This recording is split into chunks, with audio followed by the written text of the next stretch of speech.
All right, we're still awaiting Secretary of State Hillary Clinton. She's going to come and talk to us about the handoff. This is a handoff that people have been waiting for. It's been less than a week, but people are antsy to make sure we do not get further ensnared in the war in Libya. And of course, we are enforcing the no-fly zone right now. And the question is, who are we going to hand that off to? Secretary of State Clinton is going to answer that question momentarily. Andrea Mitchell is already reporting that it appears that it is going to be NATO, which is a good thing, obviously, because it's obviously an alliance that we have used many times before and is familiar with the terrain. And it's not something that was going to be put together. Because the alternative possibility was the French were going to put together something new for this instance involving the Arab League and the British, etc. We trust NATO a little bit more. It's not an impromptu thing that's being put together, but we don't know for certain that's what's going to happen. Secretary Clinton will speak to that in a minute. Now, I have with me here Congressman Ackerman from New York, and we're talking to E.J. Dionne as well from the Washington Post. Congressman, I want to, talk to you about something I was going to have a discussion with Nicholas Kristof with in a second, which is this idea that only the extremes are right. Everybody just wants black and white answers. We're either going in all the way or we're going in none of the way.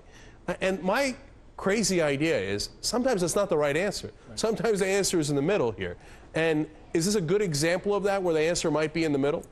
This is a very good example of that, and the answer is somewhere in the middle. You don't have the extremists in the Islamic world screaming about having Western troops or Western forces on their soil, defiling the integrity of their religion. You have the Arab League inviting the United States of America. We are the superpower. There is no other superpower. And here we're acting in our role as the superpower in a humane and humanitarian way in their interests, and handing this over with their acquiescence, their support, their blessings, and their encouragement to NATO. How more of a Western invitation from the Islamic world into their region can we have? If the Islamists were in charge, this never would have happened. So you have the extremes on that side have been muted, which speaks much, much better in a much more important and cohesive voice to the fact that we're going to win the competition with the Islamic extremists at the invitation of the moderates in the Arab world. And that is something to watch very, very carefully. And we're doing it in a non-bullying way. And some of my friends, our friends on the other side of the aisle, who are screaming about turning this over, if we didn't turn it over, they'd be screaming about the total cost to the United States. And what about burden sharing? No question about that. Now, E.J., Mitt Romney has said that the president is being, quote, tentative, indecisive, timid, and nuanced here. Yet we had a president who didn't do nuance. Famously, George Bush told Joe Biden that at one point, and we had Iraq. So is it a blessing that we have a president who's willing to do nuance in Libya? I guess I do like nuance. I heard that statement by Romney, and my first thought was, well, tell me, when you have a really complicated situation where you've got to weigh a lot of different factors, it may not come out perfectly at the end. You're not really certain exactly who is in that opposition to Gaddafi, yet that you don't want a slaughter in Benghazi. How else can you be anything but nuanced in a situation like that? The other thing I've been thinking about is, and somebody mentioned this to me today, when we look back historically, I think it'll be interesting to figure out what role did that Cairo speech by President Obama play in helping begin this process of kind of unfreezing the political situation in a lot of countries in the Middle East. I don't want to sit here and say it was that speech that made all this happen, and yet you've got to believe that there were some subtle effects of that. And I think it turned out to be, in a way, a more useful speech than people were giving it credit for even 6 months ago. Well, I think the key there is, and I love that speech. I did a whole show where I took that speech apart and said that this makes sense, and that was great, etc. And then I remember being on with Congressman Ackerman during Egypt and saying he's got to follow that speech quicker, and we were worried that he wasn't, following through on that in a way that he should have, right? But he got there. And we were talking about it off air just a minute ago. He got there in Egypt. He got there in Libya. And EJ, to your point, I mean, it's one thing to give the speech, but it's another thing to actually execute the speech. And it looks like he has here. Now, of course, there's a lot of other factors There's, the internet and how that is spread. And honestly, Al Jazeera has spread the pictures and the video throughout the Middle East, and that has helped flower it. But it looks like he delivered on that speech a little bit here, didn't he? He delivered on the speech. We were worried at that point when we were talking about Egypt in the midst of is this guy going to leave or is he going to stay? It looks like the president in that speech was absolutely pernicious. He understood what was going to happen. He asked in that speech, if I could say one sentence, if someone said what was the most important, he wanted to reset the clock in our relationship so that the impression they had of us throughout what's-his-name's previous 8-year administration was not going to be the same, and that we could really partner up, and we had no ill intentions to that part of the world or to that particular community, and wanted to be their friends, allies. We expected things of them, we expected things of others, and we wanted to be helpful in that process. I think we're going down the road on that in the right direction. Right, and Nicholas Kristof did write about this in the New York Times, and he talked to people on the ground, and they said two different things. One, Michel Gobadon was the president of Refugees International, and he talked to people on the ground in Libya, and they said that, quote, the opinion was unanimous that we have averted, quote, a major humanitarian disaster. And the second part of that was what you were referring to, Congressman. They want us in. And there's been a reverse in the tide of refugees. As Gaddafi was attacking, refugees were pouring out of the country.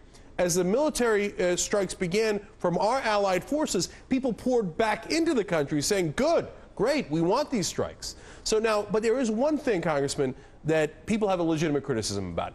President didn't go to Congress and get authorization. What's your thoughts on that? Well, sometimes things are designed to be deliberately fuzzy. So you have more flexibility in how to move. We have the War Powers Act. It is very controversial. Neither side really wants to test it.